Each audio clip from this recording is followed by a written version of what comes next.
அனைவருக்கும் இனிய காலை வணக்கம். மற்றும் ஒரு ஞாயிற்றுக்கிழமை நாள் மக்கள் சேவை நிகழ்ச்சியினூடாக உங்கள் அனைவரையும் சந்திக்கின்றோம். இந்த வார மக்கள் சேவை நிகழ்ச்சியில் நாங்கள் பேச போகின்ற விடயம் மிக முக்கியமான, மிக அவதானிக்க வேண்டிய அல்லது மக்கள் மிகவும் தெளிவுபடுத்தப்பட வேண்டிய ஒரு தலைப்பில் நாங்கள் பேச போகிறோம். குறிப்பாக இந்த நாட்களில் அநேகமாக பேசப்படுகின்ற ஒரு விஷயம் இந்த வெயில்.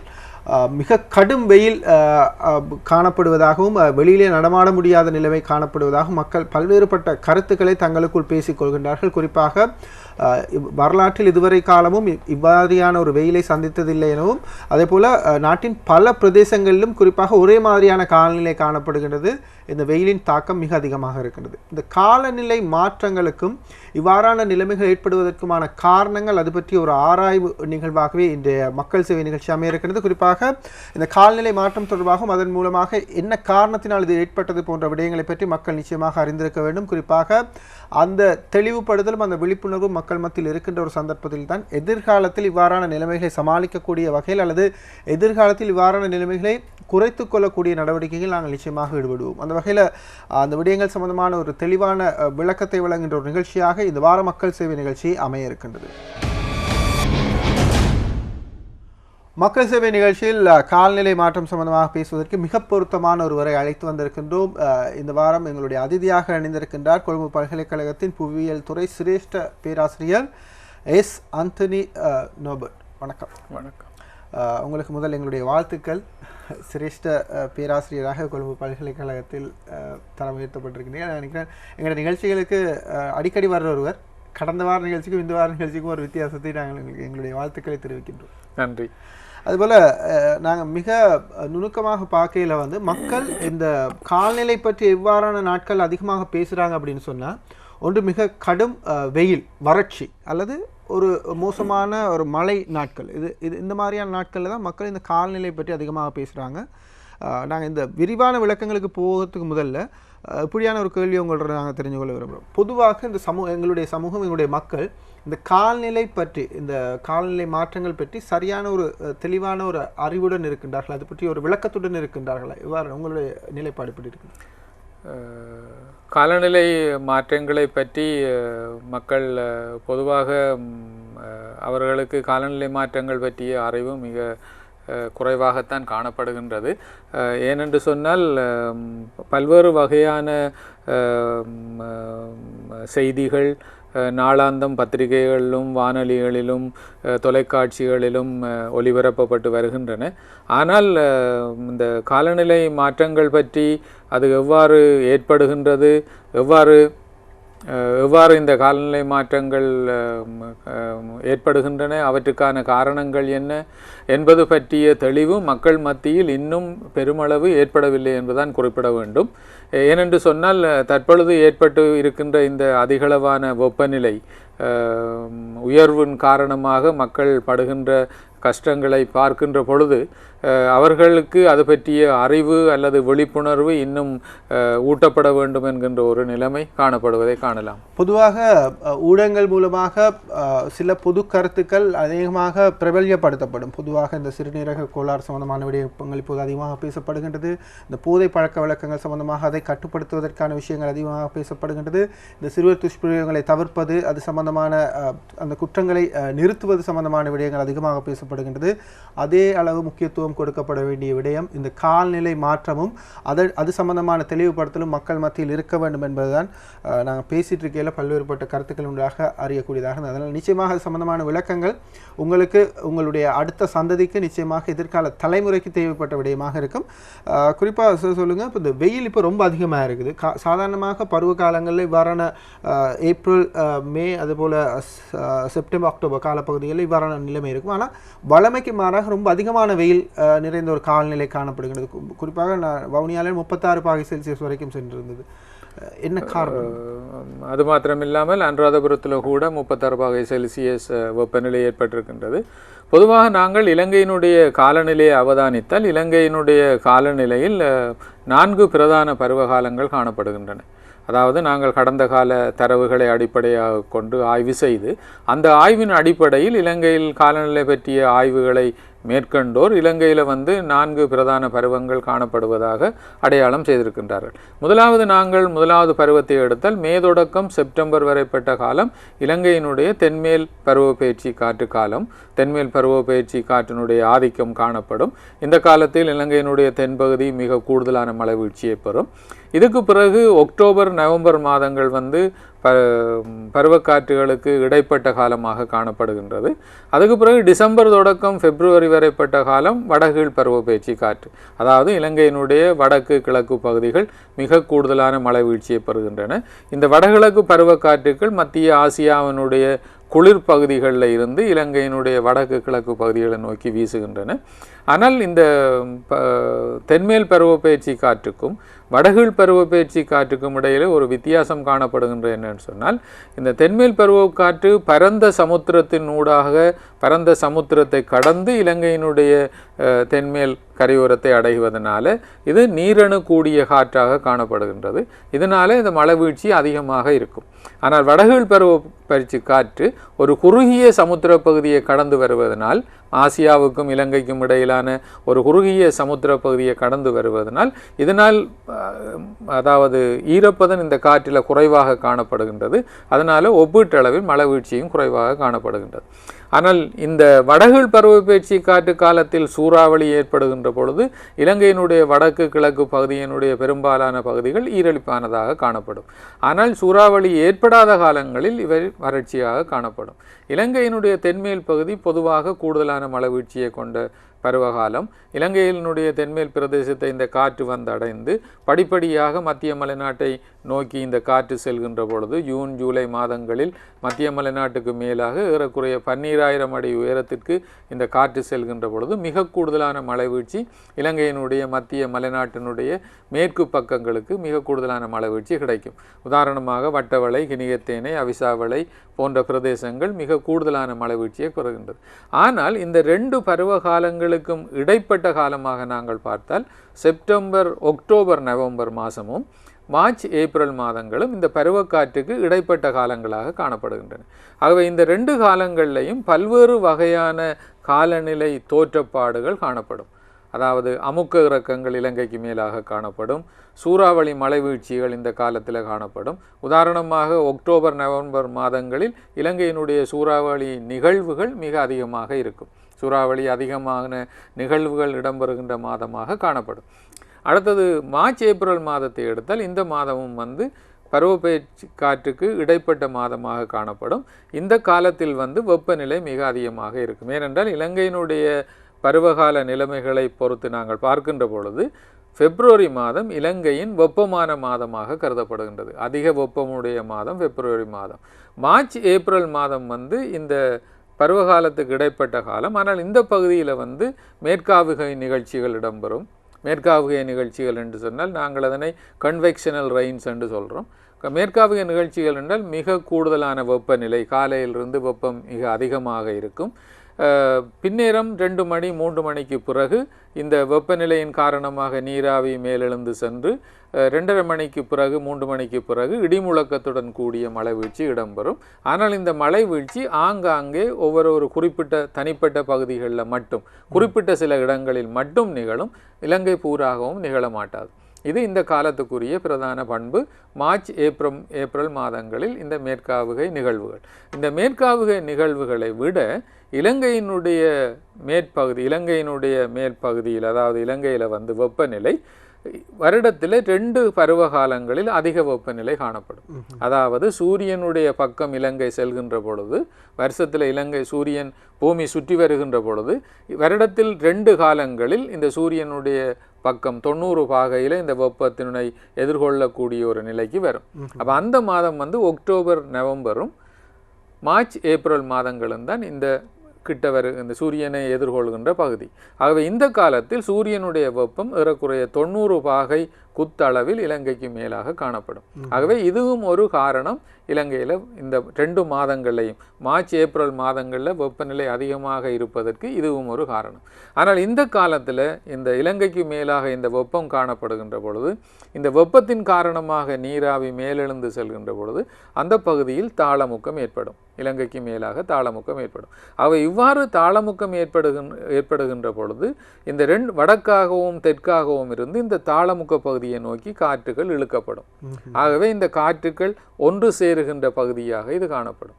ஆகவே இதனை நாங்கள் ஒருங்கல் வலயம் என்று சொல்கிறோம். ஆரம்ப காலத்தில் உதாரணமாக 1950ஆம் ஆண்டுகளுக்கு பிற்பட்ட காலத்தில் சொன்னார்கள், இந்த வடகிழக்கு பருவப்பேச்சு காற்றும் தென்கீழ் பருவப்பேச்சு காற்றும் வந்து ஒரு ஹோட்டில் சந்திக்கின்ற என்று சொன்னார்கள்.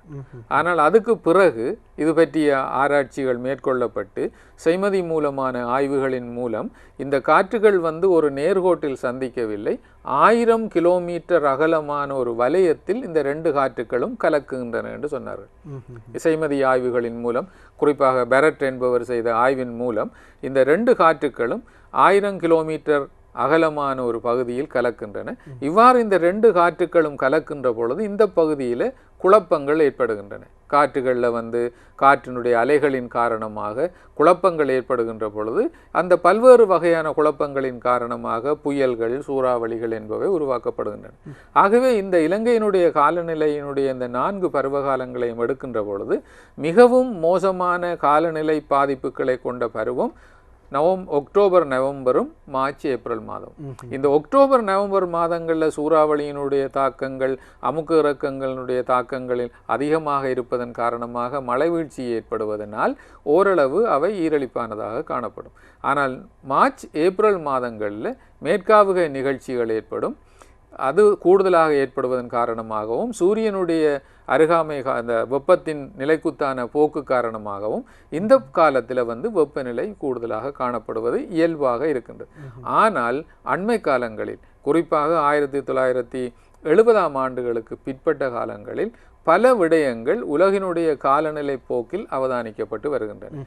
ஒரு விடயம், உலகினுடைய வெப்பநிலை என்று எடுக்கின்றோம். அது வெப்பநிலை என்று சொன்னால் உலகினுடைய சராசரி மேற்பரப்பு வெப்பநிலையில் வந்து அதிகரிப்பு ஏற்பட்டு வந்திருக்கின்றது. 1970ஆம் ஆண்டுகளுக்கு பிறகு இந்த அதிகரிப்பு படிப்படியாக ஏற்பட்டு கொண்டு வந்திருக்கின்றது. குறிப்பாக 2007ஆம் ஆண்டு, 2009ஆம் ஆண்டு மிகவும் வெப்பமான வருடங்களாக உலக வெப்பநிலையில் கணிக்கப்பட்டிருக்கின்றன. ஆகவே இந்த உலகினுடைய வெப்பநிலை போக்கு அதிகரித்து கொண்டு வருகின்ற ஒரு நிலைமை அண்மை காலங்களில் கடந்த 3 தசாப்தங்களுக்கு மேலாக இந்த நிலைமை அவதானிக்கப்பட்டிருக்கின்றது.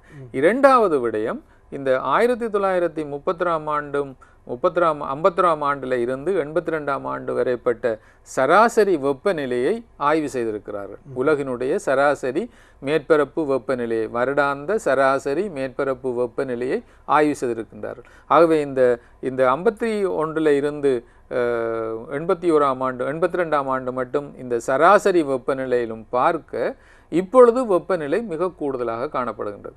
அதாவது +1.34 வெப்பநிலை அதிகரிக்கின்றது. சராசரிக்கு மேலாக வெப்பநிலை என்றுமில்லாதவாறு, அதாவது இந்த நூற்றாண்டினுடைய மிக கூடுதலான அதிகரிப்பு 1951 இருந்து 82ஆம் ஆண்டு வரைப்பட்ட சராசரி சராசரியிலும் பார்க்க மிக கூடுதலான அதிகரிப்பு அவதானிக்கப்பட்டிருக்கின்றது. ஆகவே இந்த 2 அம்சங்கள், உலக ரீதியாக ஏற்பட்டு வருகின்ற வெப்பநிலை அதிகரிப்பு, உலகனுடைய மேற்பரப்பு வெப்பநிலை சராசரி வெப்பநிலையில் ஏற்படுகின்ற அதிகரிப்பு, அடுத்தது எல்னினோவினுடைய தாக்கம், குளோபல் வார்மிங் என்று சொல்லப்படுகின்ற எல்னினோவினுடைய தாக்கம். குளோபல் வார்மிங் குறிப்பாக பச்சை வீட்டு வாயுக்களுடைய தாக்கம். பச்சை வீட்டு வாயுக்கள் என்று நாங்கள் குறிப்பிடுவது வந்து கார்பனீரோட்சைட், மெதேன் வாயு, குளோரோஃப்ளோரோ கார்பன், நைட்ரஸ் ஆக்சைடு போன்ற வாயுக்களை நாங்கள் பச்சை வீட்டு வாயுக்கள் என்று குறிப்பிடுகின்றோம். ஆகவே இந்த பச்சை வீட்டு வாயுக்கள் வந்து அதிகரித்து காணப்படுகின்றன. ஆகவே இந்த பச்சை வீட்டு வாயுக்களினுடைய அதிகரிப்பின் காரணமாக இந்த பூகோள வெப்பநிலை அதிகரித்திருக்கின்றது. ஆகவே இங்கு 3 விடயங்கள் காணப்படுகின்றன. ஒன்று, பூகோளத்தினுடைய சராசரி வெப்பநிலை அதிகரித்து கொண்டு வந்திருக்கின்றது. பச்சை வீட்டு வாயுக்களினுடைய செறிவு வளிமண்டலத்தில் அதிகரித்து கொண்டு வந்திருக்கின்றது. மற்றது, உலகினுடைய கடல் மேற்பரப்பு வெப்பநிலை அதிகரித்து கொண்டு வந்திருக்கின்றது. ஆகவே இத்தகைய காரணங்களினால பூகோள ரீதியாக வெப்பநிலையில் மாற்றம் ஏற்பட்டு கொண்டு வந்திருக்கின்றது. ஆகவே இந்த வெப்பநிலையினுடைய தாக்கம் இலங்கையினுடைய இந்த காலநிலையில ஆதிக்கம் செலுத்துகின்றது. இந்த காலநிலை அல்லது இப்போது இருக்கின்ற இந்த காலநிலை சம்பந்தமான விடயங்களை பற்றி பேசிட்டு இருக்கோம். அநேகமாக சமூக வலைத்தளங்கள், இணையதளங்கள் அதிகமாக பேசப்படுகின்ற ஒரு விடயமாக இருக்கிறது. இந்த வெயில் காலப்பகுதியில் இந்த நாட்களில் நீங்கள் செய்யக்கூடியவை, செய்யக்கூடாதவை, மருத்துவ ரீதியான குறிப்புகள், உடல் ஆரோக்கியத்தை இவ்வாறு நாங்கள் சமநிலையில் பேணக்கூடியதாக இருக்கும் இந்த வெயில் காலத்தில் செய்ய வேண்டிய விடயங்கள், இவ்வாறு பல்வேறுபட்ட விடயங்கள் இணையதளங்களில், சமூக வலைத்தளங்கள் அதிகமாக பேசப்படுகிறது. அவற்றோடு இணைந்ததாக சொல்லப்படுகின்ற ஒரு விடயம், ஒரு வார காலப்பகுதிக்கு இந்த காலநிலை தொடரும், அதன் பின்னர் சாதாரண நிலைமைக்கு மாறக்கூடிய வாய்ப்புகள் இருக்கின்றது. ஆகவே இந்த ஒரு வார காலத்துக்கு அவதானமாக இருக்கவும் எந்தளவு அது பல்வேறு செய்திகளில் இந்த விடயம் கூறப்பட்டு வருகின்றது. ஆனால் ஒரு விடயத்தை மக்கள் அவதானிக்கணும் என்னன்னு சொன்னால், மார்ச் ஏப்ரல் மாதங்கள் மிக வெப்பம் கொண்ட மாதங்கள், இலங்கையினுடைய காலநிலையில் மிக வெப்பமான மாதங்கள். அதுக்கு நான் காரணம் சொல்லியிருக்கின்றேன். சூரியனுடைய உச்சம் 90 பாகையில் இலங்கைக்கு மேலாக இருக்கின்றது. அடுத்தது இன்னும் ஒரு அம்சம் சர்வதேச ரீதியாக, பூகோள ரீதியாக ஏற்பட்டு வருகின்ற காலநிலை தாக்கமும் சேர்ந்து இதில் ஆதிக்கம் செலுத்துவதனால இந்த வெப்பம் அதிகமாக இருக்கின்றது. ஆனால் ஒரு பிரதானமான அம்சம் என்னென்று சொன்னால், இந்த காலத்தில் பிரதானமான காலநிலை நிகழ்வு மேற்காவுகை நிகழ்ச்சி. அதாவது நிலத்தில் காணப்படுகின்ற சூரியனுடைய வெப்பத்தின் காரணமாக நிலத்தில் காணப்படுகின்ற ஈரலிப்பு தன்மை ஆவியாகி மேலெழுந்து சென்று 2 மணி 3 மணிக்கு பிறகு இடிமுழக்கத்துடன் கூடிய மழை வீழ்ச்சியை ஏற்படுத்துவது. இதனை நாங்கள் மேற்காவுகை மழை என்று சொல்கின்றோம். ஆகவே இந்த மேற்காவுகை மழை ஒரு பிரதானமான பண்பாக மார்ச் ஏப்ரல் மாதங்களில் காணப்படும். இந்த மழை வீழ்ச்சி இலங்கையில் இந்த காலத்தில் ஒரு சில இடங்களில் மாத்திரம் இடம்பெறும். சில வேளைகளில் கொழும்பில் இடம்பெறலாம், அல்லது பிலியந்தலையில் இடம்பெறலாம், அல்லது ரெட்மலானையில் இடம்பெறலாம், அல்லது கொட்டையனாவில் இடம்பெறலாம். ஒவ்வொரு குறிப்பிட்ட இடங்களில் மட்டும் ஒரு குறிப்பிட்ட சொற்ப நேரத்தில் ஓரளவு கூடுதலான மழை வீழ்ச்சி இடம்பெறுவது இந்த காலநிலையினுடைய பிரதான பண்பு. ஆகவே இந்த அம்சம் நாங்கள் கடந்த சில நாட்களாக அவதானித்திருக்கிறோம். சில இடங்களில் மழை வீழ்ச்சி இடம்பெறுகின்றது. ஆனால் மழை வீழ்ச்சி இடம்பெற்றாலும் அந்த காலநிலை ஏப்ரல் மாத இறுதி வரைக்கும் இந்த போக்கு காணப்படும். ஆனால் அந்த வெப்பத்தில் ஒரு சிறிய அளவிலான குறைவு ஏற்படும் ஒழிய ஒரு குளிர் நிலைமை காணப்பட மாட்டாது. அதை மக்கள் கவனமாக அவதானிக்க வேண்டும். ஏனென்றால் காலநிலை பண்பு இடைக்கிடையே ஒரு சிறிய பாட்டமான மழை வீழ்ச்சி இடம்பெறுவதற்கான வாய்ப்பு இருக்கின்றது. ஆனால் இந்த மழை தொடர்ச்சியாக இடம்பெறாது, நீண்ட நேரம் இடம்பெறாது. ஒரு குறிப்பிட்ட நேரம் மிக கூடுதலான மழை வீழ்ச்சி, அதுக்கு பிறகு மழை நின்றும். ஆனால் அடுத்த நாள் நீங்கள் இன்றைக்கு மழை பெய்துட்டு நீ நாளையில இருந்து ஈரழிப்பாக காணப்படும் என்று நினைக்கலாம் என்றால், அடுத்த நாள் 8 மணிக்கே வெப்பம் அதிகரிக்க தொடங்கி எல்லாம் உடல் முழுவதும் வியர்வையாக காணப்படும். ஆகவே இந்த நிலைமை ஏப்ரல் மாத கடைசி வரை செல்லும். ஆனால் இன்னும் ஒரு அம்சம் என்னென்று சொன்னால், இந்த மொன்சூன் என்பது ஏன் ஏப்ரல் மாதம் என்று சொல்கிறோம் என்று சொன்னால், அங்கால மே மாதம் எங்களுக்கு பருவப்பேச்சு காற்று ஆரம்பிக்கும் இலங்கையினுடைய தென்மேல் கரையில். அதை நீங்கள் அவதானிக்கலாம். 5 மணி 6 மணி 7 மணி அளவில் இலங்கையினுடைய காலி மாத்திரை, இலங்கையினுடைய கொழும்பு கரையோர பிரதேசங்களில் விடியற்காலையில் தூரர்களுடன் இலங்கையினுடைய தென்மேல் பருவக்காற்று இலங்கையை கரையை அடையும். அப்போ அந்த பருவம் ஆரம்பிக்கும் மட்டும் இந்த வெப்பம் ஓரளவு உயர்வாகத்தான் காணப்படும். ஆனால் இப்பொழுது காலநிலை மாற்றமடைந்து வருகின்றது. காலநிலை மாற்றமடைந்து வருகின்றது என்று சொன்னால், இப்போ அதாவது எல்லா நாடுகளிலேயும் இது ஒரு பிரதான பிரச்சனையாக மாறி வருகின்றது. பாரிய விளைவுகளை ஏற்படுத்துகின்றது, பாரிய சேதங்களை ஏற்படுத்துகின்றது. உங்களுக்கு தெரியும், கடந்த சில வருடங்களுக்கு முதல் தாய்லாந்தில் ஏற்பட்ட வெள்ளப்பெருக்கின் காரணமாக ஒரு சொனி நிறுவனம் முழுவதும் சேதமடைந்து பில்லியன் கணக்கில் நட்டம் ஏற்பட்டது. ஆகவே பாரிய விளைவுகளை ஏற்படுத்தி வருகின்ற இந்த காலநிலை மாற்றம் தொடர்ச்சியாக இருக்க போகின்றது. இது குறைவடைவதற்கான வாய்ப்புகள் எதிர்காலத்தில் இல்லை. ஆனால் இந்த ஏப்ரல் மட்டுக்கு இந்த நிலைமை தொடர்ந்து நீடிக்கும். மழை வீழ்ச்சி ஏற்படும், குளிர் நிலைமை காணப்படும். ஆனால் திடீரென்று அடுத்த நாள் வெப்பம் மிக அதிகமாக காணப்படும். ஆகவே இதுக்குரிய நிலைமை. ஆனால் மேற்கு பிறகு தென்மேல் பருவப்பேச்சு காற்று ஆரம்பிக்கின்ற பொழுது சில வேளைகளில் மழை ஏற்பட்டால் இந்த நிலைமை மாற்றமடைவதற்கான வாய்ப்பு இருக்குது. ஆனால் அதை குறிப்பிட முடியாது. ஏனென்று சொன்னால், இந்த முறை எலினோவினுடைய தாக்கம் இந்த வருஷமும் இருக்கலாம் என்பது எதிர்வு கூறப்பட்டிருக்கின்றது.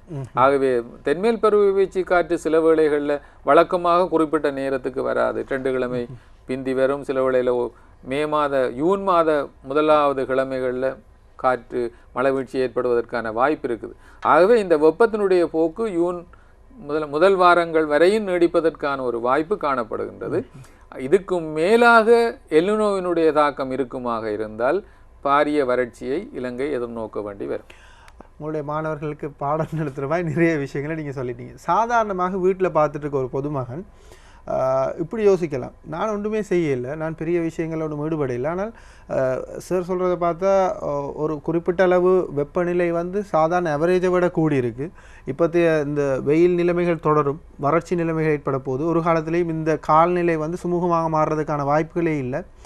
சார் கதைக்கிற விஷயங்கள் பச்சை வீட்டு வாயுக்கள் அப்படின்னு சொல்ல எல்னினோ தாக்கம் என்றார். ஒரு பக்கம் கடல் வெப்பமாகி கொண்டு வருகின்றது, ஒரு பக்கம் பனிக்கட்டி உருகி கொண்டு வருகின்றது. இந்த உலக காலநிலை மாற்றத்தோடு இந்த இலங்கையினுடைய இந்த காலநிலை மாற்றம் எந்தளவு ஒரு இணைக்கப்பட்ட விடயமாக இருக்கின்றது. சாதாரண பொதுமக்களுடைய பயன்பாடுகள், அவர்களுடைய சூழலுடனான அவர்களுடைய செயற்பாடுகள் எந்த அளவு இந்த விடயங்களோடு தொடர்பு பட்டிருக்கிறது, ஒன்றோடு ஒன்று தொடர்பு பட்டிருக்கிறது காலநிலை மாற்றங்களோடு? இந்த காலநிலை பொதுவாக நாங்கள் இலங்கையினுடைய காலநிலை மாற்றத்தினுடைய செயற்பாடுகள் ஆரம்ப காலத்தில் இலங்கையில் காலநிலை மாற்றம் ஏற்படுகின்றது, வறட்சி ஏற்படுகின்றது என்று குறிப்பிட்டோம். ஆனால் இலங்கையில் மழை வீழ்ச்சி ஏற்படாமல் போனால் இலங்கையில் வறட்சி ஏற்படும் என்று நாங்கள் ஆரம்ப காலத்தில் கருதினோம். ஆனால் எங்களுக்கு அப்பாற்பட்ட வகையில் இலங்கையினுடைய காலநிலை மாற்றத்தில் சர்வதேச ரீதியான வளிமண்டலத்தினுடைய செல்வாக்குகள் அண்மை காலத்தில் இருந்து ஏற்பட்டு வருகின்றன. இப்போ உதாரணமாக நாங்கள் உதாரணத்துக்கு வடக்கு கிழக்கு பகுதிகளில் வடகீழ் பருவப்பெயர்ச்சி காற்று மழை குறைவாக இருந்தால் வடக்கு கிழக்கு பகுதிகளில் அனுராதபுரம், வவுனியா, பொலனறுவை, மட்டக்களப்பு, அம்பாறை போன்ற பிரதேசங்களில் வறட்சி ஏற்படும். ஆகவே நாங்கள் மக்கள் இந்த முறை வறட்சி ஏற்படுது என்று குறிப்பிடுவார்கள்.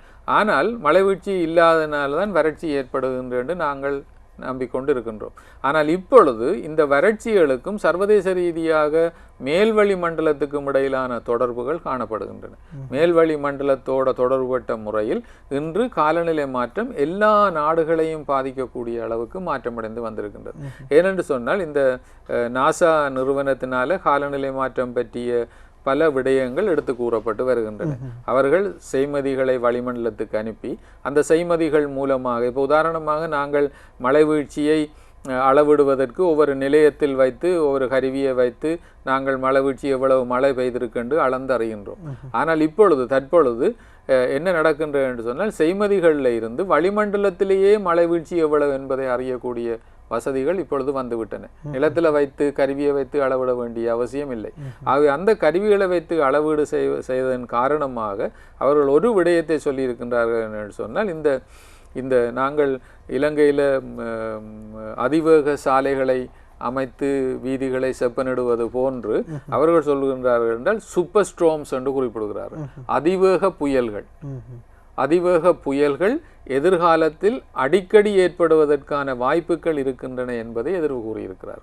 அப்போ அந்த அதிவேக புயல்கள் ஏற்படுவதற்கான காரணம் என்னென்று சொன்னால் வெப்பநிலை சமுத்திர பகுதிகளில் 27 பாகை செல்சியஸுக்கு மேல் அதிகரிக்கிற பொழுது புயல்கள் உருவாகும். அப்போ அந்த புயல்கள் உருவாகுவதற்கான காரணம் வெப்பநிலை உயர்வடைய. குறிப்பாக அந்த இந்து சமுத்திரத்திலேயும் வெப்பநிலை அதிகரிக்கிறது. இப்பொழுது அண்மை காலத்தில் மேற்கொள்ளப்பட்ட ஆய்வுகளின்படி இப்போ ஒரு சில கிழமைகளுக்கு முதல் குறிப்பிட்டிருக்கிறார்கள் என்று சொன்னால் இந்து சமுத்திரம் இந்து சமுத்திரத்தினுடைய வெப்பநிலை அதிகரித்து கொண்டு வருகின்றது. அவை இவ்வாறு வெப்பநிலை அதிகரித்து கொண்டு வருவதன் காரணமாக அதில் காணப்படுகின்ற இந்த பிளாங்டன்கள், அல்கா போன்றவை எல்லாம் பாதிக்கப்படும். அப்போ இவ்வாறு பாதிக்கப்படுகின்ற பொழுது அவர்கள் என்ன சொல்கிறார்கள் சொன்னால் எதிர்காலத்தில் இந்த மொன்சூன் பருவக்காற்றின் மூலம் ஏற்படுகின்ற மழை வீழ்ச்சியிலே அவை தாக்கத்தை ஏற்படுத்தலாம். அப்போ அவ்வாறான ஆய்வுகள் இப்பொழுது மேற்கொள்ளப்பட்டு வருகின்றன. ஆகவே நாங்கள் சுருக்கமாக பார்க்கின்ற பொழுது இலங்கையில் காணப்படுகின்ற இந்த வறட்சியும் சரி, மழை வீழ்ச்சியும் சரி, வெள்ளப்பெருக்கும் சரி, இவற்றில் சர்வதேச மேல்வழி மண்டலத்தினுடைய தாக்கங்கள், காலநிலை மாற்றத்தினுடைய தாக்கங்கள் ஏற்பட்டிருக்கின்றன என்பது ஒரு பிரதானமான அம்சம். அவை இதனைத்தான் நாங்கள் அடிக்கடி எல்னினோ என்று குறிப்பிடுகின்றார்கள். காலநிலையியலாளர்கள் அல்லது வளிமண்டல திணைக்களத்தினுடைய அறிவிப்பாளர்கள் எல்னினோவினுடைய தாக்கம் என்று குறிப்பிடுவது இதனைத்தான். அதாவது பொதுமக்களுக்கு எல்னினோ அப்படின்னு சொல்லி அந்த வார்த்தையை கேள்விப்பட்ட வார்த்தை என்று சொன்னால் அது ஒரு ஸ்பானிய மொழி சொல். அதை அந்த ஸ்பானிய மொழிச்சொல்லினுடைய கருத்து என்னென்று சொன்னால், இந்த எல்னினோ வந்து தென் அமெரிக்காவில் பேரு நாட்டுக்கு அருகில் உள்ள கடலில் இந்த எல்னினோ தாக்கம் ஏற்படும். அது வந்து மார்கழி மாதத்தில் கிறிஸ்மஸ் காலங்களில் ஏற்படுவதனால அதனை கிறிஸ்மஸ் குழந்தை என்று அதனை அழைப்பார்கள்.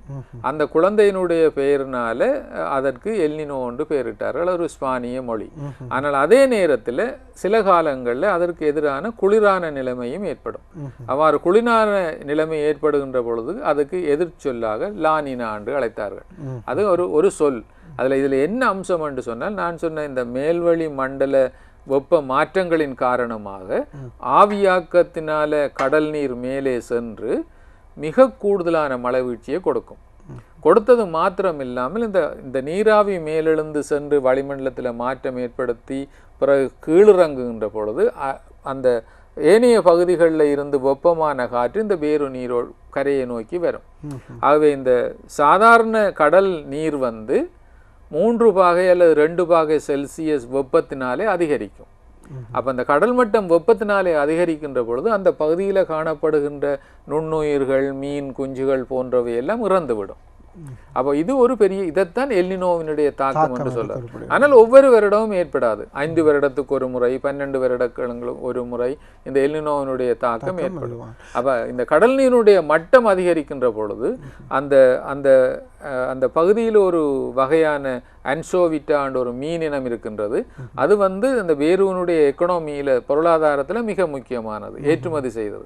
இந்த கடல் நீரினுடைய வெப்பம் மாறுகின்ற பொழுது அந்த மீன்கள் எல்லாம் பிடிக்கப்படுகின்ற அளவு குறைந்துவிடும். இதனால பொருளாதாரம் பாதிக்கப்படும். இதனாலே அந்த பகுதிக்கு வருகின்ற பறவைகள், இந்த உணவுக்காக வருகின்ற பறவைகளும் அந்த பகுதிக்கு வராது, இறந்து விடுகின்ற தன்மை காணப்படும். சாதாரணமாக இப்போ நாங்கள் பேசின விஷயங்கள் அது நாசா உள்ளிட்ட ஆய்வு நிறுவனங்கள் அது சம்பந்தமான ஆய்வுகளை மேற்கொள்ளுது. அதுபோல் இந்த ஆய்வுகள் மக்கள் மத்தியில் கொண்டு செல்லப்படுகின்ற அளவு எந்த அளவில் இருக்கிறது? குறிப்பாக மேலத்தைய நாடுகள் அதிகமாக இதை பற்றி பேசுகிறாங்க. தொலைக்காட்சி நிகழ்ச்சிகளாக இருக்கலாம், சாதாரண கலந்துரையாடல்கள்லாம் அதிகமாக பேசுகிறாங்க. ஆசிய நாடுகளில், குறிப்பாக இலங்கை போன்ற நாடுகளில் மக்கள் மத்தியில் எந்த அளவு கொண்டு செல்லப்படுகின்றது? அதோடு இணைந்ததாக இங்கே எங்களுடைய நாட்டில் இவ்வாறான ஆய்வுகள் மேற்கொள்ளப்படுகின்றது.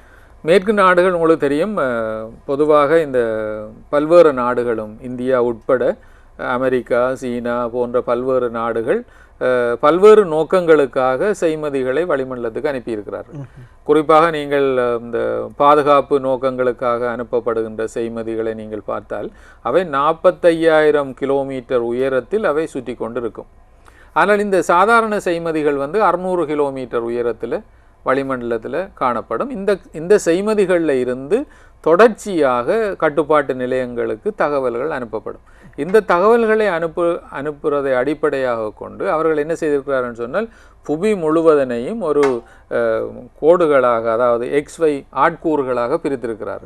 இந்த ஆட்கூறுகளாக பிரித்து அதனுடைய அடிப்படையில் தான் பல்வேறு வகையான தகவல்கள் புறப்படுகின்றது. இப்போ உதாரணமாக ஒரு சூறாவளி உருவாகுகின்றது, ஒரு இடத்துல உருவாகின்றது என்று சொன்னால், சேட்டலைட் செய்மதி மூலமாக அந்த ஏற்படுகின்ற இடத்தினுடைய ஆட்கூறுகளினுடைய பொசிஷன் வந்து, அது அமைவிடம் வந்து எவ்வளவு இருக்கின்றது என்பதை மிக துல்லியமாக கணிப்பீடு செய்யும். ஆகவே அந்த இடத்துல இருந்து இந்த சூறாவளி எந்த திசையை நோக்கி நகர்கின்றது, எவ்வளவு தூரம் நகர்கின்றது என்று கிலோமீட்டருக்கு மாற்றி எவ்வளவு மணத்தியாலத்தில் இந்த இடத்தை வந்து அடையும் என்று துல்லியமாக கணிப்பிடுவார்கள். ஆகவே அண்மை காலங்களில் இந்த செய்மதிகளிலே தொழில்நுட்பத்தில் ஏற்பட்ட மாற்றங்கள், கருவிகளில் ஏற்பட்ட மாற்றங்கள், மற்றது படவரகலையில் ஏற்பட்ட மாற்றங்கள், இவ்வாறு பல்வேறு வகையான மாற்றங்களின் காரணமாக இந்த காலநிலையை எதிர்வு கூறுகின்ற தொழில்நுட்பத்தில் பாரிய அபிர்தமான முன்னேற்றங்கள் ஏற்பட்டிருக்கின்றன. அவை இதனால் மேற்கு நாடுகளில் பனிப்புயல் என்னும் சில மணி நேரங்களில் பனிப்புயல் ஜெர்மனியை தாக்கும் என்று சொன்னால் அதே நேரத்தில் பனிப்புயல் தாக்கும். என்னால் இன்ஃபர்மேஷன் வந்து, தகவல்கள் வந்து துல்லியமாக செய்மதிகளின் மூலம் பெறப்படுகின்றது. ஆனால் வளர்முக நாடுகளை பொறுத்தவரையில், இலங்கையை பொறுத்தவரையில், இலங்கை மற்றும் ஏனைய நாடுகளை பொறுத்தவரையில் இந்த விடயத்தில் இந்தியா மிகவும் முன்னேற்றகரமானது. அவர்களிடம் செய்மதிகளில் இருந்து மிக துல்லியமாக தகவல்களை பெறக்கூடியதாக இருக்கின்றது. ஏன் இலங்கை மக்கள் கூட இந்தியாவினுடைய எதிர்கூறலெல்லாம் தங்கியிருக்கிறார்கள். மழை வருமா வராதா என்பது அவர்களுடைய எதிர்கூறலை கேட்கின்ற மக்கள் இலங்கையில் அதிகமாக இருக்கின்றார். ஆகவே இந்த வளர்முக நாடுகளில் முதலாவது ஆளணியினர், பயிற்றப்பட்ட ஆளணியினர் மிக குறைவாக காணப்படுகின்றனர். அது ஒரு விடயம். ரெண்டாவது, இந்த துறையில பயிற்சி பெற்றிருக்க வேண்டும். குறிப்பாக பௌதிகவியல் துறை, மற்றது புள்ளிவிவரவியல் துறை, மற்றது இந்த முகில்களினுடைய தன்மை, முகில்களுடைய நிறம், முகில்களினுடைய அடர்த்தி, அடுத்தது இது போன்ற அம்சங்கள், முகில்களுடைய வெளிச்சம், இந்த தன்மையை அடிப்படையாக கொண்டு எவ்வாறு மழை வீழ்ச்சி போக்குகள் எப்படி இருக்கும் என்பதை ஆய்வு செய்யக்கூடிய அந்த அறிவு உள்ள அந்த ஆளணியினர்கள் இந்த வளர்முக நாடுகளில் குறைவு. அவ்வாறு பயிற்சி பெற்றவர்கள் இருந்தாலும் அவர்கள் கூடின சம்பளத்திற்காக வேறு நாடுகளுக்கு சென்று விடுவார். ஆகவே இதன் காரணமாக இங்கே இருக்கின்றவர்கள் இந்த இந்த இந்த அறிவு குறைவாக பயிற்றப்பட்டதினால் இந்த எதிர்கூறல்கள்லையும் இந்த சில பிரச்சனைகள் காணப்படுகின்றது. இப்போ நாங்கள் உதாரணமாக ஒரு 20 வருடத்துக்கு முன்பு இலங்கையினுடைய காலநிலை பற்றிய எதிர்கூறலை பார்த்தால் இன்னும் சொற்ப நேரங்களில் மழை வரும் என்று குறிப்பிடுவார்கள் வானொலியில். ஆனால் மழை வராது, உச்ச வெயில் அடிக்கும். அப்போ இப்போதான் அதை சொல்லுகிறார்கள் என்று சொன்னால் தங்களுக்கு அந்த சில தரவுகள் இடைவெளி இருக்கின்றது, பெற முடியாதனால தாங்கள் போட்டு நிரப்புறது. இப்போ சில கதைகளை நாங்கள் போட்டு நிரப்பி விடுற மாதிரி அவர்கள் அதனை செய்வார்கள். அது அக்குரேட்டாக இராது, மிக துல்லியமாக இராது. ஆனால் இப்பொழுது ஒரு வசதி இருக்கின்றது. இலங்கை அரசாங்கம் அமெரிக்காவுடைய ஒப்பந்தம் செய்து இந்த நோவா செய்மதியின் மூலம் 3 மணித்தியாலத்துக்கு ஒரு முறை தகவல்களை உடனடியாக பெறுகின்ற ஒரு நிலைமை காணப்படுகின்றது. மற்றது சில பலூன் மூலமான தரவுகள் 22 கிலோமீட்டர் உயரத்திற்கு பெறக்கூடிய வசதிகள் இருக்கின்றது இலங்கையில். இந்த வளிமண்டலவியல் திணைக்களத்தில் இருந்து பலூனை அனுப்புவார்கள். அவர் 22 கிலோமீட்டருக்கு என்னென்ன நிலைமை காணப்படும் என்று சொல்லி கட்டுப்பாட்டு நிலையத்துக்கு தகவல் அனுப்பும். ஆகவே வசதிகள் ஏற்பட்டிருக்கின்றது. ஆனால் பயிற்றப்பட்ட ஆளணியினருடைய பற்றாக்குறை காரணமாக இதன் மூலம் பெறப்படுகின்ற முடிவுகளில் சில தவறுகள் இருப்பதற்கான வாய்ப்புகள் இருக்கின்றன. ஆனால் என்ன அம்சம் என்று சொன்னால், மேல நாடுகளோடு ஒப்பிடுகின்ற பொழுது வளர்முக நாடுகள், இலங்கை போன்ற வளர்முக நாடுகளில் இந்த வானிலை பற்றிய அறிவு மக்களுக்கு புகட்டப்படுகின்ற தன்மை மிக குறைவாக காணப்படுகின்றது. ஈவன் நாங்கள் தினசரி பத்திரிகைகளை எடுத்து பார்த்தா கூட அந்த பத்திரிகைகளில் கூட இந்த வானிலை நிலைமைகளை எடுத்து சொல்லுகின்ற செய்திகளுக்கான முக்கியத்துவம் மிக குறைவாக காணப்படுகின்றது. ஆனால் இனிவரும் காலத்தில் இப்போ நாட்டினுடைய பொருளாதார அபிவிருத்தியோ நாட்டினுடைய முன்னேற்றத்தையோ அரசியல் சமூக பொருளாதார பிரச்சனைகள் பல்வேறு நாடுகளிலையும் இருக்கின்றன. ஆனால் இவற்றிற்கும் மேலாக இந்த வானிலை பாரிய பிரச்சனைகளை எதிர்காலத்தில் ஏற்படுத்தக்கூடிய ஒரு நிலைக்கு இது ஒரு முக்கியத்துவம் பெற்று வருகின்றதை உணர்ந்து மக்களுக்கு இது சம்பந்தமான அறிவு புகட்டப்பட வேண்டும். உதாரணமாக கீழ் வகுப்புகளில் இந்த இடிமுழக்கத்தினால் ஏற்படுகின்ற பாதிப்புகள், அதுகளில் இருந்து நாங்கள் எவ்வாறு எங்களை பாதுகாக்க வேண்டும் என்ற சில வழிமுறைகள் அண்மை காலங்களில் தான் இந்த நூல்களில் அறிமுகம் செய்யப்பட்டு வருகின்றன. ஆனால் அவை போதாது. இப்போ உதாரணமாக ஒரு அனர்த்த இடர்கள் ஏற்படுகின்ற பொழுது எவ்வாறு ஏற்படும் என்பது பாடல் நூல்களில் மக்கள் சிறுவர்களுக்கு கொண்டு செல்லப்பட வேண்டும்.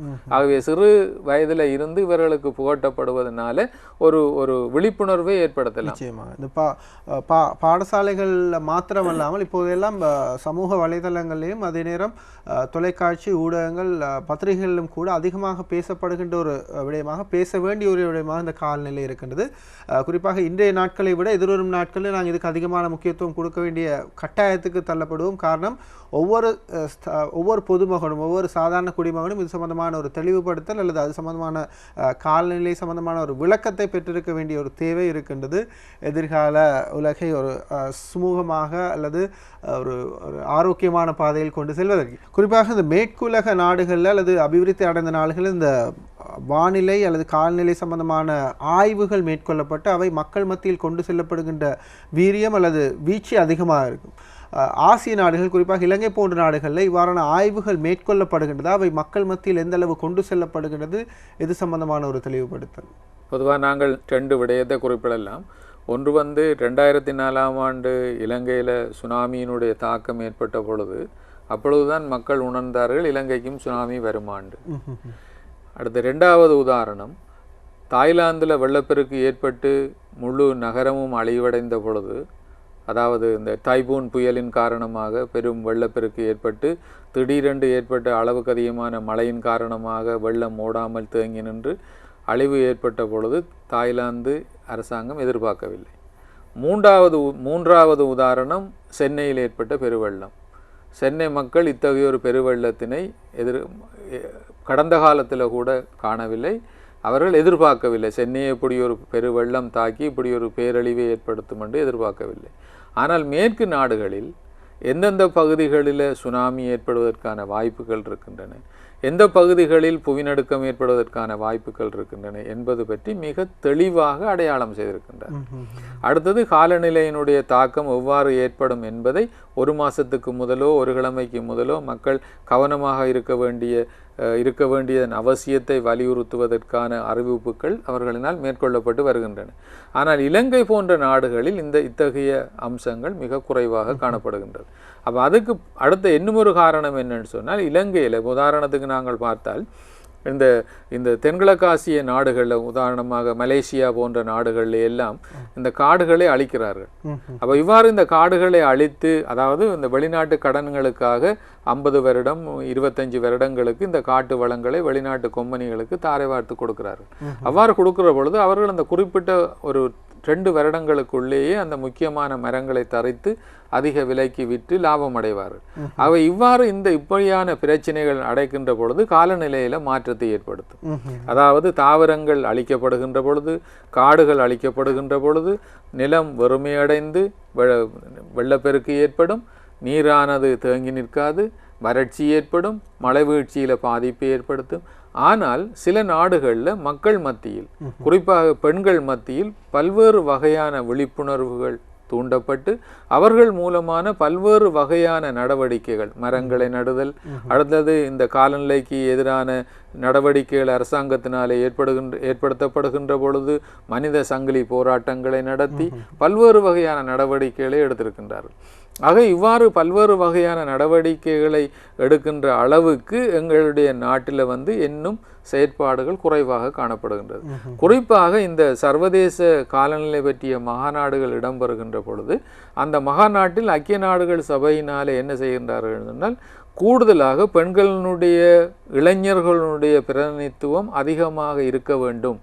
அதாவது கிராமிய மட்டத்தில் பல்வேறு வகையான அபிவிருத்தி நடவடிக்கைகளும் அவர்களுடைய பிரதிநிதித்துவம் அதிகமாக இருக்க வேண்டும் என்று வலியுறுத்துகின்றார்கள். ஆகவே இது ஒரு பிரதானமான அம்சம். ஏனென்று சொன்னால், கிராமிய மட்டத்தில் இந்த பெண்கள் பொருளாதார நடவடிக்கையில் ஈடுபடுகின்றார்கள், வீட்டில் பல்வேறு நடவடிக்கைகளை அவர்கள் ஈடுபடுகின்றார்கள், தண்ணீர் பிரச்சனைகளை பற்றி அவர்கள் நன்கு உணர்ந்திருக்கின்றார்கள். அவர்களுக்கு தான் இந்த பிரச்சனையினுடைய முழு அம்சங்களும் தெரியும். ஆகவே அவர்கள் இந்த துறையில முழுமையாக ஈடுபட வேண்டும், அல்லது இந்த துறையிலே அவர்கள் முழுமையாக ஈடுபடுத்துவதற்கு, உதாரணமாக இலங்கை போன்ற நாடுகள் வறட்சியான பிரதேசங்களில் வீட்டு பயன்பாட்டுக்காக விறகுகள் சேகரிக்கிறது, சிறு மரங்களை வெட்டுதல், இவ்வாறான பல்வேறு நடவடிக்கைகள் எடுக்கப்பட்டு வருகின்றன. ஆகவே இவை காலநிலை மாற்றத்தில் தாக்கத்தை ஏற்படுத்தும் என்ற விழிப்புணர்வு ஏற்படுத்தப்படுவது குறைவு. ஆகவே இவ்வாறான தாக்கங்கள். அடுத்தது தரிசு நிலங்கள் பகுதிகளில் பல்வேறு இயக்கங்கள் ஒன்று சேர்ந்து மரநடுகை இயக்கத்தை தூண்டலாம். அப்போ இவ்வாறு தூண்டுவதன் மூலம் இந்த நடவடிக்கைகளை மேற்கொள்ளலாம். அடுத்தது, நாங்கள் வறட்சியான காலங்களில் அளவுக்கு அதிகமாக நீரினை வீண் விரயம் செய்வதனை நாங்கள் பார்த்துருக்கணும். உதாரணமாக நீங்கள் கடந்த வாரத்தில் இந்த தொலைக்காட்சியில் காட்டினார்கள், எல்லா பைப்பும் துறக்கப்பட்டிருக்கின்றது, தண்ணி ஓடிக்கொண்டிருக்கின்றது. ஆகவே இவ்வாறு வீண் விரயம் செய்யப்படுவது போன்ற விடயங்கள், அதாவது நீர்வளம் எதிர்காலத்தில் மிக முக்கியமானது. ஏலவே மாசடைந்து கொண்டு வருகின்றது, பல்வேறு வழிகளிலையும் பாதிக்கப்பட்டு கொண்டு வருகின்றது. வறட்சியின் காரணமாக நிலத்துக்கு கீழே காணப்படுகின்ற நீர்வளம் குறைவடைந்து கொண்டு வருகின்றது. ஆகவே இவ்வாறு பல்வேறு வகையான விடயங்களில் மக்கள் கவனம் எடுத்து விழிப்புணர்வை தூண்டக்கூடிய நிலைமைகள் காணப்படுகின்றன. ஆகவே இதற்கு பத்திரிகைகள், தொலைக்காட்சிகள், மாணவ இயக்கங்கள், இளைஞர் அமைப்புகள், குறிப்பாக பல்கலைக்கழக மட்டங்களில் இது போன்ற நடவடிக்கைகளை மேற்கொள்ளலாம். ஊர்வலங்கள் அவற்றில் அதிக ஆர்வம் காட்டுகின்றார்களே ஒழிய எந்த பல்கலைக்கழகங்களையும் இதுவரையில மரநடுகை இயக்கமோ அல்லது மக்களுக்கு வறட்சியை பற்றி விழிப்புணர்வு ஏற்படுத்துகின்ற நிகழ்வுகளோ காணப்பட மாட்டாது. சில வேளையில் வறட்சியால் பாதிக்கப்பட்டவர்களுக்கு தண்ணீர் போத்தில் கொண்டே கொடுப்பார்கள். அதுதான் அவர்கள் செய்கின்ற ஆக கூடுதலான விழிப்புணர்வு முயற்சி, உதவிகள். ஆனால் இவற்றினை இந்த இந்த பிரச்சனைகளை தணிப்பதற்கு மினிமைஸ் பண்றதற்கு என்ன நடவடிக்கைகள் எடுக்கப்பட வேண்டும் என்று ஒரு ஆர்க்கபூர்வமான நடவடிக்கைகள். இப்போ உதாரணமாக இந்தியாவில் எடுத்தால் வறட்சியின் காரணமாக 5 கிலோமீட்டர் 6 கிலோமீட்டர்களுக்கு ராஜஸ்தான் பகுதிகள் எல்லாம் பெண்கள் போய் நீர் எடுத்து கொண்டு வரார்கள் குடிப்பதற்கு. ஆகவே பெண்களுக்கு இந்த வறட்சியை பற்றி, காலநிலையை பற்றி, சூழலில் ஏற்படுகின்ற மாற்றங்களை பற்றி, சூழலில் என்ன விடயங்கள் இருக்கின்றன என்பது பற்றி ஆண்களும் பார்க்க அவர்களுக்கு தான் கூட தெரியும். ஆகவே அவர்கள் மத்தியில் ஒரு விழிப்புணர்வை ஏற்படுத்துவதன் மூலம் நாங்கள் ஒட்டுமொத்தமாக ஒரு மாற்றத்தை எதிர்பார்க்கலாம். ஆகவே இவ்வாறான விடயங்கள் இலங்கையில எதிர்காலத்தில் எடுக்கப்பட வேண்டும். இப்போ குறிப்பா மேலத்தை நாடுகளில் பார்க்க போனோம்னா இது சம்பந்தமான ஒழுங்குபடுத்தல்களுக்கான ப்ரெஷர் குரூப்ஸ், அழுத்தம் கொடுக்கின்ற குழுக்கள் அதிகமாக இருக்கும். இப்போ அரசியல் சார்ந்த விடயங்களில் இங்கே அழுத்தம் கொடுக்குற மாதிரி அந்த நாடுகளில் இந்த கால்நிலை சார்ந்த இது சம்பந்தமான அழுத்தம் கொடுக்கின்ற குழுக்கள் இருக்கும். இங்கே அப்படியா? இது ஒரு முக்கியமான அம்சம் என்னன்னு சொன்னால், இப்போ நாங்கள் தெரு நாடகம் நடத்துகிறோம். தெரு நாடகத்தில் அரசியல் அம்சங்கள் தான் முக்கியமானதாக இருக்கும். ஆனால் அங்கே உள்ள பொப்பாடகர் கிட்டாரையும் வச்சு கொண்டு தெரு தெருவாக இந்த சூழலில் ஏற்படுகின்ற மாற்றங்கள் மக்களுக்கு எவ்வாறு பாதிப்பை ஏற்படுத்தும் என்று பல்வேறு வகையான நடவடிக்கைகளை எடுத்திருக்கின்றார்கள். அதே போல இந்த ரோம் கிளப் என்று பல்வேறு வகையான கிளப்புகள் மூலமாக இந்த சூழலை பாதிக்கின்ற பிரச்சனைகளுக்கு தீர்வு காண்பதற்கு பல்வேறு நடவடிக்கைகள் எடுத்திருக்கிறார்கள். இங்கே எங்களுடைய நாட்டில் அவ்விதமான எந்த முயற்சிகளும் எடுக்கப்படவில்லை. ஆறாவது, இந்த ஏதாவது பிரச்சனையை தீர்க்கிறதற்கு இந்த நாடகங்கள்ல இலங்கையினுடைய சூழல் பிரச்சனையை பற்றி, தண்ணீர் பிரச்சனையை பற்றி ஏதாவது நாடகங்கள்ல ஒரு கருப்பொருளாக கொண்டு ஏதாவது செய்திருக்கின்றார்களா? இல்லை. அடுத்தது, இந்த பாடசாலை மட்டத்தில் விழிப்புணர்வை ஏற்படுத்துவதற்கு தண்ணீர் பிரச்சனையை பற்றி எவ்வாறு மாசுபடுகின்றது, வறட்சி எவ்வாறு ஏற்படுகின்றது, வெயிலின் மூலம் மாணவர்கள் எவ்வாறு பாதிக்கப்படுவார்கள், குறிப்பிட்ட நேரத்தில் இந்த வெயில்களில் செல்லாமல் இருப்பது எவ்வாறு, எத்தகைய வருத்தங்கள் ஏற்படும், இதனால் எவ்வாறு பாதிக்கப்படும், எவ்வாறு உளவியல் ரீதியாக எவ்வாறு பாதிக்கப்படுவார்கள் என்பது போன்ற விடயங்களை பாடசாலை மட்டத்தில் ஒரு சில கூட்டங்களை வைத்து அவர்களுக்கு அறிவுறுத்துகின்ற நிகழ்வுகள் ஏதாவது எடுக்கப்பட்டிருக்கின்றனவா? எடுக்கப்படவில்லை. ஆகவே மிக குறைவாகத்தான் காணப்படுகின்றது. ஆகவே இவ்வாறான முயற்சிகளில் அரசாங்கம் தான் இவை எல்லாவற்றையும் செய்ய வேண்டும் என்று நாங்கள் எதிர்பார்க்க முடியாது. ஏனென்றால் பல்வேறு வகையான அரசு சார்பற்ற நிறுவனங்கள் இருக்கின்றன, பெருமளவான நிதியை வைத்திருக்கின்றார்கள். அடுத்தது, இளைஞர்கள் அமைப்பு இருக்கின்றன, கிராமிய மட்டத்தில் இளைஞர்கள் அமைப்பு இருக்கின்றது. அடுத்தது, பெண்கள் அமைப்பு இருக்கின்றது. பாடசாலைகள் மட்டத்தில் இவ்வாறான பல்வேறு வகையான விழிப்புணர்வுகளை, ஏனென்று சொன்னால் இலங்கையில் எதிர்காலத்தில் காலநிலை மாற்றம் ஒரு பாரிய பிரச்சனையாக இருக்க போகும். இது தவிர்க்க முடியாது. ஆகவே இந்த நிதர்சனத்தை, யதார்த்தத்தை உணர்ந்து இவ்வாறான பல நடவடிக்கைகளை நாங்கள் மேற்கொள்வது மிக அவசியமானது. குறிப்பாக பார்க்க போனால் இந்த நிகழ்ச்சியின் மூலமாக நாங்களுக்கு முன்வைக்கிற ஒரு விடயமாக இருக்கும். ஒவ்வொரு தனி மனிதரும் இது சம்பந்தமாக சிந்திக்க வேண்டும். ஒவ்வொரு பார்த்து கொண்டிருக்கின்ற நீங்கள், உங்களை சார்ந்தவர்களே இது சம்பந்தமாக சிந்திக்க வைக்க வேண்டும். அதற்கான ஒரு அழுத்தம் கொடுக்கும் குழுக்களை நாங்கள் உருவாக்கி கொள்ள வேண்டும். குறிப்பாக இவ்வாறான வளவாளர்களை நாங்கள் இதற்காக பயன்படுத்திக் கொள்ளலாம். இது சம்பந்தமான நிகழ்ச்சிகளை நாங்கள் ஒழுங்குபடுத்தலாம். இது சம்பந்தமான கட்டுரைகளை பத்திரிகைகளில் எழுதலாம். தெரிந்த ஒரு சிலரிடம் இது சம்பந்தமாக எங்களுடைய கருத்துக்களை பகிர்ந்து கொள்ளலாம். இவ்வாறு ஒரு சிறிய அளவிலிருந்து எங்களால் முடிந்தவரை இந்த காலநிலை மாற்றம் சம்பந்தமாகவும் அந்த காலநிலை மாற்றத்தோடு சம்பந்தமான விளக்கங்களை, தெளிவுபடுத்தல்களை மக்கள் பெற்றுக்கொள்வது சம்பந்தமாகவும் நாங்கள் அநேகமாக பேச வேண்டும். குறிப்பாக சார், இப்போ சாதாரணமாக மேற்கு நாடுகளில் நீங்கள் சொல்லியிருந்தீங்க சில தெளிவுபடுத்தல்கள் அல்லது சில அறிவுறுத்தல்களை மக்களுக்கு முன்னதாக வழங்குவார்கள் என்று. எங்களுடைய மக்களுக்கு சாதாரணமாக ஒரு காலநிலை அவதான நிலையத்தினாலோ அல்லது ஊடகங்கள் மூலமாக சில அவதானிப்புகள் வழங்கப்பட்டாலும் அவற்றின் நம்பகத்தன்மை சரியாக இல்லாததன் காரணமாக அது சம்பந்தமான கவனம் எடுத்தலே அவர்கள் குறைவாக மேற்கொள்கின்றார்கள். ஆனால் எதிர்காலத்தில் அவ்வாறு ஒரு நிலைமை இல்லாமல் வழங்கப்படுகிற இன்ஸ்ட்ரக்ஷன், அறிவுறுத்தல்களை அவர்கள் சரியாக பின்பற்ற வேண்டும் என்ற ஒரு வேண்டுகோளையும் எடுக்கலாம் இல்லையா? அதாவது நாங்கள் பொதுவாக அது ஒரு பிரதான பிரச்சனை தான். ஏனென்றால் ஆளணியினர் கட்டுப்பாடுகள் மற்ற அது சம்பந்தமான அறிவுகள் இல்லாத காரணத்தினால் அவை ஒரு குறைபாடாக இருந்தாலும், ஆனால் பொதுவாக நாங்கள் அந்த குறிப்பிட்ட காலநிலை காலங்கள், எந்தெந்த காலநிலையை பொறுத்தவரையில் பாதகமான காலங்கள் என்பதை அறிந்து கொள்வது இலகுவான விடயம். ஏனென்றால் அது மாத்திரம் இல்லாமல் நாங்கள் இது பற்றி மிக அவதானமாக இருக்க வேண்டும். உதாரணமாக இடிமுழக்கம் ஏற்படுகின்ற பொழுது நாங்கள் நாடகங்களை பார்த்து கொண்டிருந்தால் எல்லாம் வீட்டிலே பல தாக்கங்கள் ஏற்படும். ஆகவே இதனை இந்த காலங்களில் மிக கூடுதலாக இருக்கின்ற காலங்களில், மற்றது மக்கள் இந்த வெப்பமான காலங்களில் ஒரு பிரதானமான அம்சம் என்னென்று சொன்னால், இந்த வெப்பத்தின் காரணமாக உளவியல் ரீதியான தாக்கங்கள் ஏற்படும், விபத்துக்கள் அதிகரிப்பதான வாய்ப்புகள் ஏற்படும், மற்றது மக்கள் இடையே குரோதங்கள் ஏற்படுவதற்கான சந்தர்ப்பங்கள் இருக்கின்றன. அவ்வாறு பல்வேறு வகையான நிலைமைகள் காணப்படுகின்றன. வருத்தங்கள் ஏற்படும், உளவியல் ரீதியான பிரச்சனைகள் ஏற்படும், அடுத்தது இந்த விபத்துக்கள் ஏற்படுவதற்கான வாய்ப்புகள் இருக்கின்றன. இவ்வாறு பல்வேறு வகையான பிரச்சனைகள் ஏற்படும். ஆனால் இதற்கு எல்லாம் மக்கள் முகம் கொடுக்கின்ற அளவில் எந்தெந்த காலங்களில் என்னென்ன வகையான காலநிலை நிலைமைகள் காணப்படும், அதுக்கு எவ்வாறு நாங்கள் இயைந்து செல்ல வேண்டும் என்பதை விளங்கிக் கொள்வது ஒரு பிரதானமான அம்சமாக இருக்கும். அதுபோல் சூழலுக்கு பாதிப்பு தராத வகையில் அல்லது பாதிப்பை குறைத்து கொள்ளக்கூடிய வகையில் தங்களுடைய தனிப்பட்ட செயற்பாடுகளையும் அமைத்துக் கொள்ள வேண்டும்.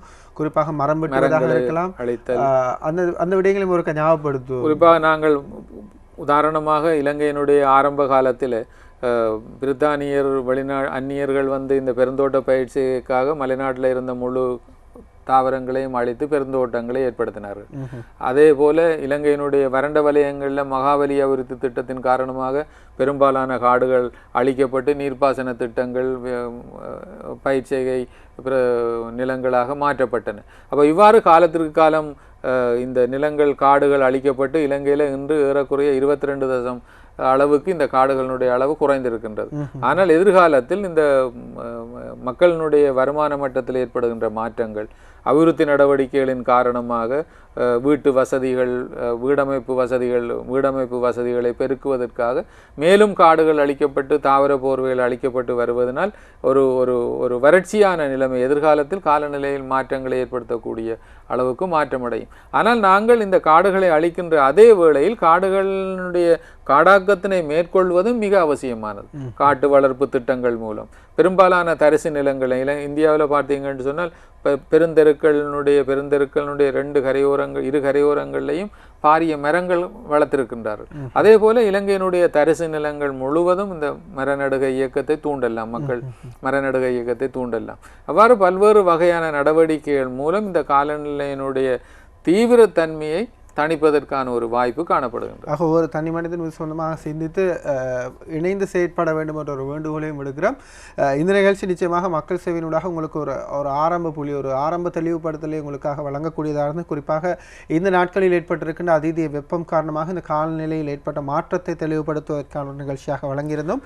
எதிர்வரும் நாட்களில் இது சம்பந்தமான விரிவான ஒரு விளக்கங்களுடன் கூடிய அல்லது தொடர்ச்சியான தகவல்கள் வழங்கக்கூடிய விதத்தில் வசந்தம் டிவியினூடாக நிகழ்ச்சிகளை உங்களுக்கு வழங்குவோம். மக்கள் சேவையினூடாகவும் அவற்றை தெளிவுபடுத்த தயாராக இருக்கின்றோம். இந்த வார நிகழ்ச்சியில் எங்களோடு இணைந்து கொண்ட கொழும்பு பல்கலைக்கழக புவியியல் துறை சிரேஷ்ட பேராசிரியர் எஸ் ஆந்தனி நோபல், உங்களுக்கு எங்களுடைய நன்றிகளை தெரிவிக்கிறோம். நன்றி.